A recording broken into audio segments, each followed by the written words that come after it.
tous, le Mexique s'apprête à vivre un moment sans précédent dans son histoire politique et institutionnelle. Pour la première fois, les citoyens pourraient élire directement les juges de la Cour suprême et de l'ensemble du système judiciaire fédéral.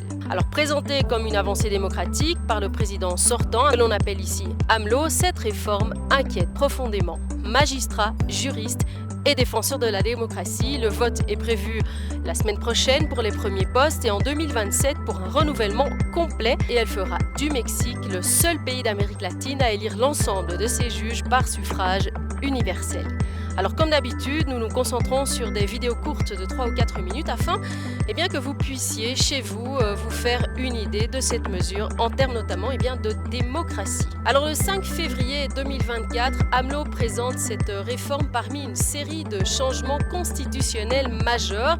L'idée, permettre aux citoyens de choisir directement les 11 juges de la Cour suprême, mais aussi près de 1700 juges fédéraux du district aux juridictions d'appel, en passant par un nouveau tribunal disciplinaire.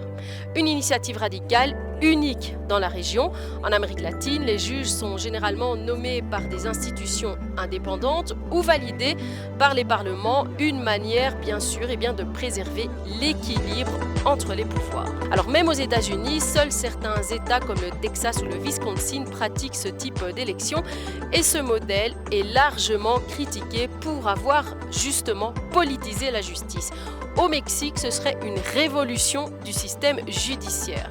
Alors c'est une mesure qui inquiète parce qu'on nage entre démocratisation et dérive populiste. Sur le papier, élire ces juges peut paraître bien sûr démocratique, mais en réalité, cette réforme bouleverse un principe fondamental, l'indépendance de la justice. Alors des juges en campagne devront chercher du soutien politique, mais aussi lever des fonds, séduire l'électorat, autrement dit faire de la politique. Or, un juge qui doit plaire au public n'est plus un arbitre neutre. Alors du côté du gouvernement, on avance un argument simple, le système actuel est déjà corrompu. Des juges nommés par cooptation, népotisme ou réseau politique, des cas avérés de pots de vin, de libérations arbitraires de membres de cartels, ou des juges contraints de plier sous la menace.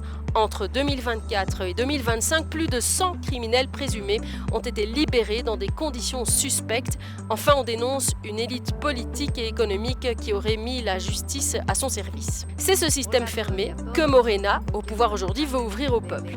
Mais remplacer une forme d'influence par une autre, celle du vote populaire, ne garantit ni l'indépendance, ni la compétence. En tout cas, c'est ce qu'en disent les experts ici. Le suffrage universel ne suffit pas à garantir la démocratie. Il faut des contre-pouvoirs solides, indépendants, protégés des passions populaires et des intérêts privés. Or, au Mexique, les magistrats risquent désormais d'être élus à grand renfort d'argent public sur des circonscriptions qui sont en tout cas pour le moment encore assez floues et dans un contexte où les cartels pourraient financer des campagnes ou intimider des candidats. Pourquoi élire les juges peut miner la démocratie? Enfin, Montesquieu l'a posé il y a 3 siècles, séparer les pouvoirs, c'est protéger tout simplement la liberté.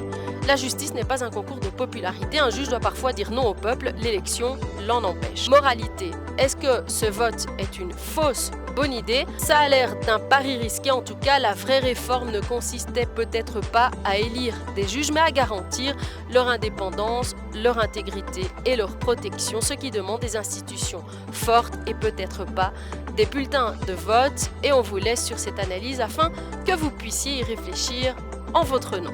Van a saber todo sobre México.